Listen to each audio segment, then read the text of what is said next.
This international break sucked. This is total FTBL. International football sucks. Especially when it's not an actual tournament. I've been hating this break.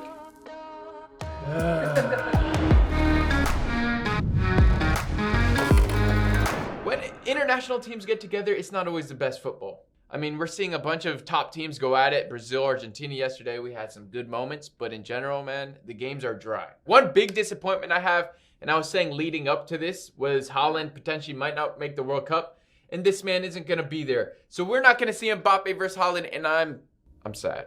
I'm disappointed. Man is one of the best young players in the world. He needs to be at the World Cup. Norway looked absolutely dry, man. That game, Netherlands barely got a win at the end. That's the thing. These games could go either way. Like Norway, had they won the game, they would have finished top of the group. Both teams were quite shit, to be honest. Netherlands pulled out the win.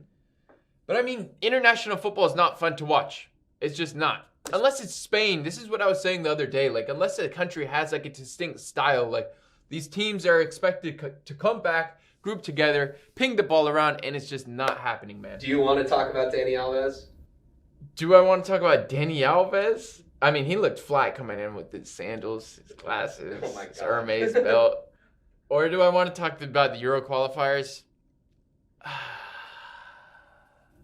Who's the most dangerous team in pot 2 in the Euro qualifiers? In pot 2? Yeah.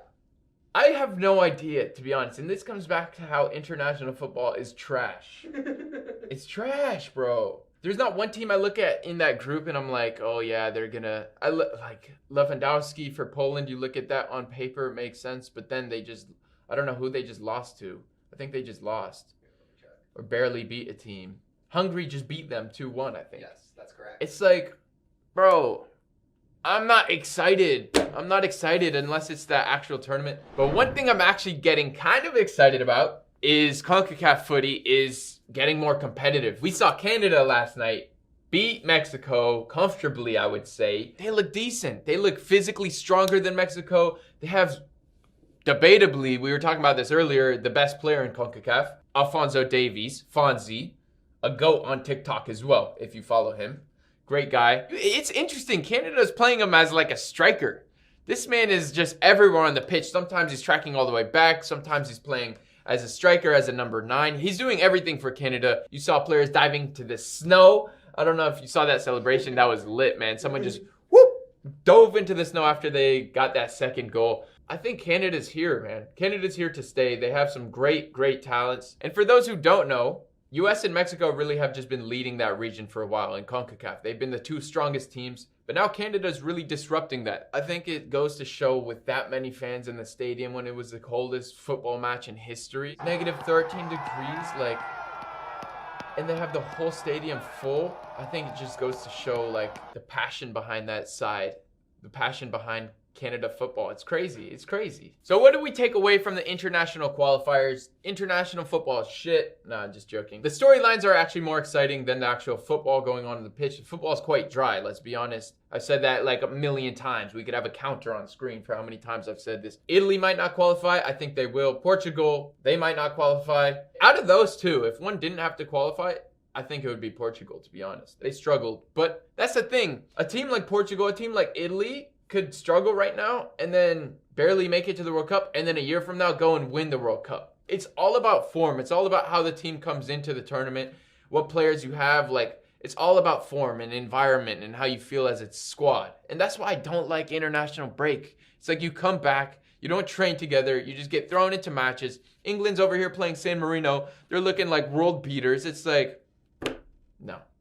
Anyways, let's move on, man. Dani Alves pulled up to the Camp Nou wearing fucking sandals out here, glasses, Hermes belt. He's back, and he's, what, 39 years old? He took the number 8.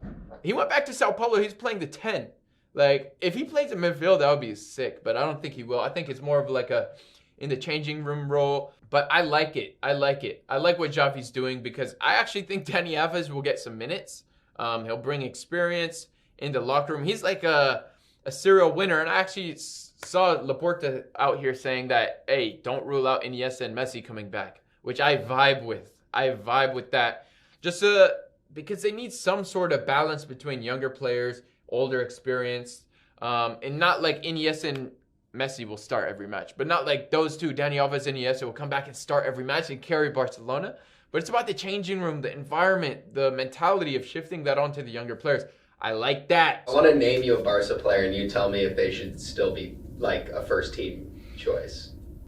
Okay, go on. Sergio Busquets. Yeah, he should. Best player in that position. I mean, Frankie de Jong, maybe. I think you do need... Oh, yeah, I think so. I do think so. I think Busquets, but not for long. I rate Frankie de Jong a lot, but I think Busquets gives a lot to that team in controlling the tempo of the match. Just when it gets to his feet, it's all calm. Everyone calms down. He's just one of the most underrated players in the last decade. Human Xanax. Yeah, human Xanax. Yeah, he's just tranquility, man. So sick. Jordi Alba.